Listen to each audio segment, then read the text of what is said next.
నేను చెప్పే ఈ స్టైల్‌లో ఒక్కసారి ప్రాన్స్ ఫ్రై చేసి చూడండి. సాంబార్‌లోకి కానీ, పప్పులోకి కానీ ఉట్టిగా తినడానికి కూడా చాలా బావుంటుంది. రొయ్యలు శుభ్రంగా క్లీన్ చేసుకున్న తర్వాత మ్యారినేషన్ చేసుకోవాలి కొంసేపు.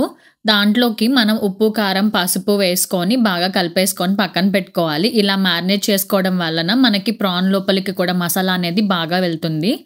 తర్వాత ఒక పాన్‌లో కొంచెం ఆయిల్ వేసుకొని మనం ఆల్రెడీ మ్యారినేట్ చేసుకున్న ప్రాన్స్ అన్నిటిని వేసుకొని వాటర్ అంతా ఎగిరిపోయే వరకు మనం అట్లా కుక్ చేసుకోవాలి. మధ్య మధ్యలో మిక్స్ కూడా చేసుకుంటూ ఉండాలి. ఇలా వాటర్ అంతా ఎవాపరేట్ అయిపోయే వరకు మనం కుక్ చేసుకోవాలి.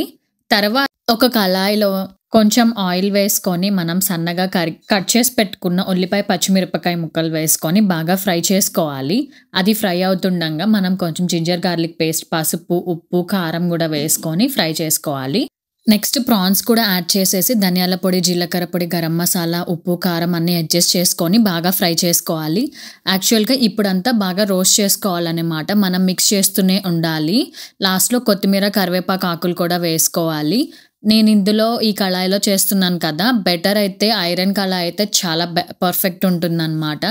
మీకు ఏది కంఫర్టబుల్ అయితే అందులో ట్రై చేసి మీకు ఎలా వచ్చిందో నాకు తప్పకుండా కామెంట్‌లో చెప్పండి. మళ్ళీ మోర్ ఇంట్రెస్టింగ్ వీడియోస్ కోసం సబ్స్క్రైబ్ చేసుకోవడం అస్సలు మర్చిపోవద్దు. అలాగే లైక్ చేయండి, షేర్ చేయండి, ఫాలో కూడా చేయండి. బాయ్.